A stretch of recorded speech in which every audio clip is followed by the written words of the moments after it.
Hello and welcome to unofficial BPSC. Friends, हम इस video में 70th बीपीएससी का जो भी कंट्रोवर्सी है उसको क्रोनोलॉजिकल वे में देखने जा रहे हैं। मैं खुद 2-3 साल से बीपीएससी का तैयारी कर रहा हूं। मैंने एग्जामिनेशन भी दिया है, लेकिन जहां तक मेरा अनुभव है कि 70th बीपीएससी से ज़्यादा कंट्रोवर्सी से पहले रहे हुए किसी भी बीपीएससी में नहीं हुआ है अभी तक। हम देखते हैं कि आखिर ऐसा क्या हो रहा है 70th बीपीएससी में और इतना ज़्यादा क्यों न्यूज़ में है ये बीपीएससी। तो चलिए बिना समय गंवाए देखते हैं। जो 23 सितंबर को है, आपको नोटिफिकेशन आ चुका था बीपीएससी का। इसमें टोटल 2035 पदों पे वैकेंसी निकाली गई। काफ़ी ज़्यादा वैकेंसी में इस बार एसडीएम एंड डीवाईएसपी का भी पद को सम्मिलित किया गया है। 28 सितंबर से फॉर्म भरना स्टार्ट हुआ था। 4 नवंबर लास्ट डेट थी। 6 दिसंबर को एडमिट कार्ड आ जाता है। 13 दिसंबर को एग्जामिनेशन कंडक्ट करवाया गया बीपीएससी के द्वारा। टोटल 912 सेंटर पे एग्जामिनेशन हुआ। बीपीएससी का कहना है कि जो एग्जामिनेशन होता है जिसमें अराउंड 70% प्लस माइनस 2-3% आप कह सकते हैं कि अटेंडेंस होती है। आप 4,83,000 अभ्यर्थी ने फॉर्म भरा था इस बार 70वीं बीपीएससी में। इसका 70% मान लीजिए तो 3,36,000 लोग प्रेजेंट हुए होंगे एग्जामिनेशन में। ये आपको एक बेसिक ओवरव्यू था एग्जामिनेशन का 70th बीपीएससी का 13 तारीख तक। अब देखिए यहाँ से कहानी शुरू होती है। 912 सेंटर पे एग्जामिनेशन कंडक्ट करवाया जाता है, जिसमें एक सेंटर है बापूस एग्जाम सेंटर। ये आपको पटना में है, जहाँ पे बीपीएससी का हेड ऑफिस है। उसे 2-3 किलोमीटर के अंदर ही इस एग्जामिनेशन का डिस्टेंस है, बहुत ज़्यादा नहीं है। आदरणीय मुख्यमंत्री जी का यह एक ड्रीम प्रोजेक्ट है। ये एशिया का सबसे बड़ा एग्जामिनेशन सेंटर है। यहाँ पे कहा जाता है कि 25,000 विद्यार्थी एक बार बैठ करके परीक्षा दे सकते हैं। ये देखिए 18,000 स्टूडेंट का वहाँ पे एग्जामिनेशन सेंटर अलॉट किया गया था। ये ऑफिशियल नहीं है, मैं मीडिया के सोर्स के थ्रू जो डेटा हमें मिला है मैं उसी को शेयर कर रहा हूँ। ऐसा माना गया है कि वहाँ पे 12,000 विद्यार्थी उपस्थित थे उस दिन, एग्जामिनेशन वाले दिन 13 तारीख को। देखिए क्या हुआ कि यहाँ से सारा गेम स्टार्ट होता है आपको 70th बीपीएससी का।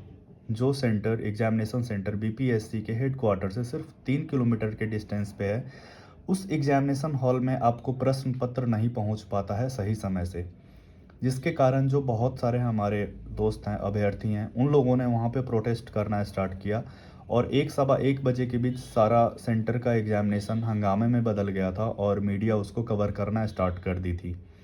ठीक है, बाद में जब हम लोग भी एग्ज़ाम दे करके आए थे तो फिर उसका वीडियो और सब कुछ वायरल हो चुका था उस समय तक। शाम में बीपीएससी प्रेस कॉन्फ्रेंस करती है। प्रेस कॉन्फ्रेंस करने के बाद जो है वो बताती है कि बापू सेंटर पे एग्जामिनेशन में कुछ जो उपद्रवी, हमेशा जो उनका एक लैंग्वेज है एस्पिरेंट्स को उपद्रवी से संबोधित करने का, उस शब्द का इस्तेमाल करते हैं और कहते हैं कि कुछ उपद्रवी छात्रों के द्वारा वहाँ पे हंगामा किया गया, हम इसकी जांच करेंगे। आपको बता दें कि इसका जांच उन्होंने डीएम जो है पटना के, उनके द्वारा करवाया। डीएम जो है पटना के, उन्होंने इस जांच का रिपोर्ट मंडे को 16 तारीख को दे दिया था बीपीएससी को। 16 तारीख को जब रिपोर्ट दे दिया उन्होंने, तो उस रिपोर्ट में उन्होंने क्लियरली मेंशन भी किया था कि जो एग्जामिनेशन है उसमें प्रश्न पत्र लेट मिला था विद्यार्थी के को। तो ये एक रीज़न मेन है जिस वजह से वहाँ पे हंगामा स्टार्ट हुआ था।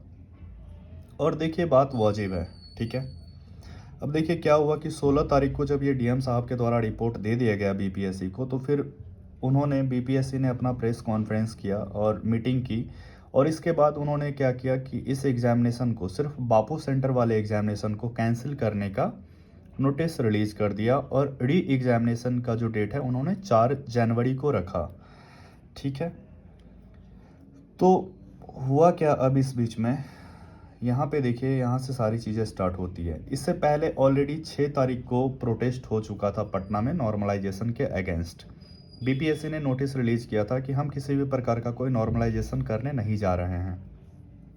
अब देखिए, यदि ये 4 तारीख को 12,000 स्टूडेंट वापस से री एग्जामिनेशन में अपीयर करते हैं, तो ये री एग्जामिनेशन में फिर नॉर्मलाइजेशन करना पड़ेगा बीपीएससी को, और नॉर्मलाइजेशन हम लोग को कहीं से भी एक्सेप्टेड नहीं है। ठीक है, इस वजह से 16 तारीख को हमारे जो कुछ विद्यार्थी हैं, हम लोग एस्पिरेंट्स हैं, प्लस हमारे जो कुछ मेंटर्ड एंड टीचर हैं, सब लोगों ने मिल करके 18 तारीख को गर्दनीबाग पटना में शिक्षा सत्याग्रह का जो है उन्होंने आह्वान किया कि अब शिक्षा सत्याग्रह होगा इसके खिलाफ। ठीक है, तो इसके बाद देखते हैं कि 18 दिसंबर को देखिए सत्याग्रह स्टार्ट हो चुका था। मैं भी पार्टिसिपेट किया था वहाँ पे, मैं भी जा कर के ज्वाइन किया था।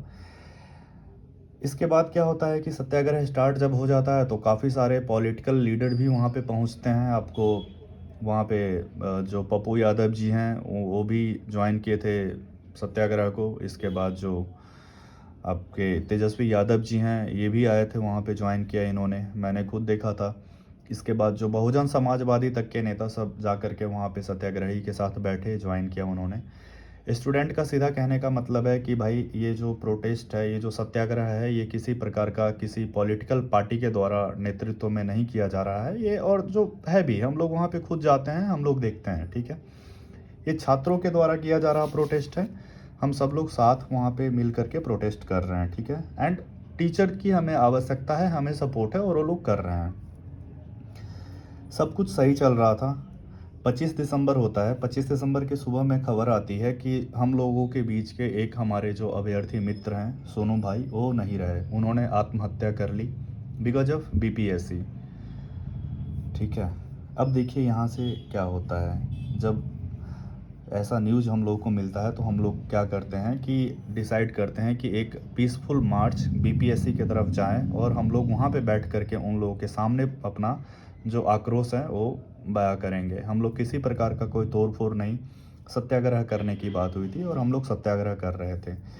और उसके बाद फिर देखे होंगे आप लोग कि कितना ज़्यादा हम लोगों के ऊपर लाठी डंडे से पटना पुलिस के द्वारा जो है प्रहार किया गया। ठीक है, हमारी बहनें पीएमसीएच में एडमिट थी, हम लोगों ने लाठी डंडा खाया, हम लोग हाथ जोड़ के बैठे थे और हम लोगों को गधा घोड़ा जैसे मारा जा रहा था वहाँ पे। ये सारी चीज़ें हुई। इसके बाद क्या हुआ कि हम लोग वापस गर्दनीबाग गए प्रोटेस्ट साइट पे, वहाँ पे हम लोग बैठे, और हम लोग के बीच 26 तारीख को, माफ़ कीजिएगा, 26 तारीख को जो है प्रशांत किशोर आए थे और इन्होंने ज्वाइन किया था हम लोगों के सत्याग्रह को। ठीक है, इससे पहले पता चला था कि जो नेशनल ह्यूमन राइट कमीशन है, इन्होंने नोटिस दे करके बीपीएससी से ऑलरेडी सो कॉज नोटिस दे करके पूछा कि आपने किस हिसाब से, आई मीन क्यों आप लोगों ने जो छात्र सत्याग्रह कर रहे थे उनके ऊपर लाठी डंडा क्यों चलाया। तो खैर देखिए, एनएचआरसी का अपना अलग मुद्दा है, हम इस कंट्रोवर्सी में नहीं जा रहे हैं। कुछ लोग जो न्यूज़ देखते होंगे तो मणिपुर में जो कांड हुआ था उस पर भी एनएचआरसी का रिपोर्ट आया, जम्मू कश्मीर पे भी आया, और पता नहीं उस एनएचआरसी का क्या जवाब दिया गया और क्या हो रहा है, वो बात की बात है, बाद में देखेंगे। फिलहाल प्रशांत किशोर जी आए, इन्होंने हम लोगों को अपना पूरा सपोर्ट दिया, बताया कि हम आप लोगों के साथ हैं चाहे स्थिति जैसे भी कैसे भी हो। ठीक है, आप लोग यदि यदि पुलिस डंडा मारती है हम आपके साथ रहेंगे, हम आपके साथ चलेंगे, हम आगे चलेंगे। यदि डंडा मारेगी तो पहला डंडा हमारे ऊपर मारेगी, और जो भी होगा हम लोग सत्याग्रह देखेंगे।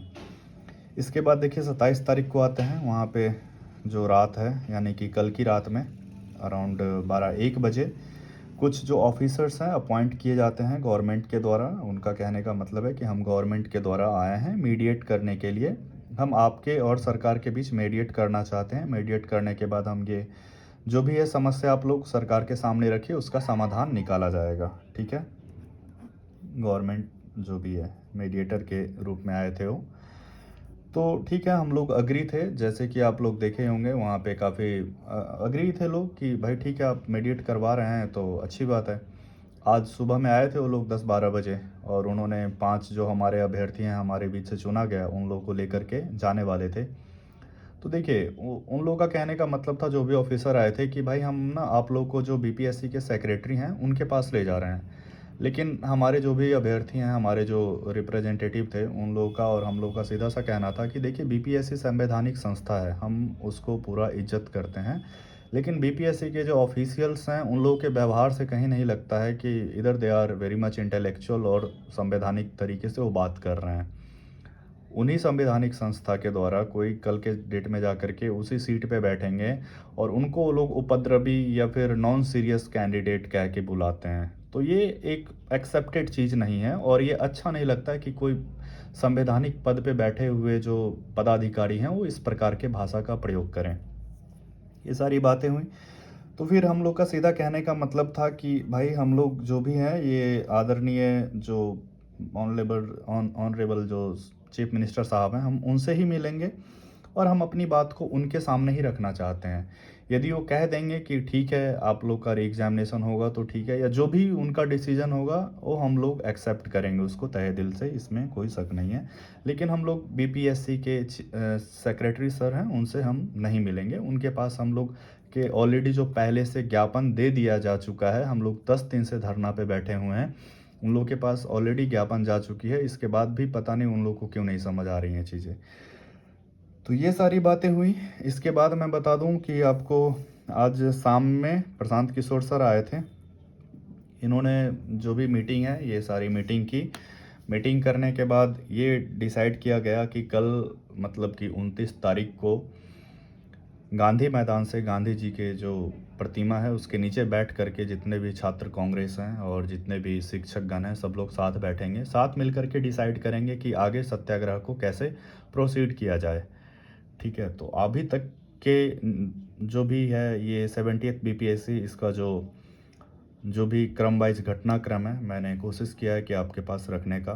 ठीक है, मैं बीपीएससी पे और कॉम्पिटिटिव एग्जामिनेशन पे इसके बाद भी कुछ वीडियो बनाऊंगा। इसके बाद मैं कोशिश कर रहा हूँ कि जो 70th बीपीएससी में जो भी क्वेश्चन इन्होंने पूछा है, क्वेश्चन का स्तर जो है बहुत ही नीचे लेवल का है, नो डाउट।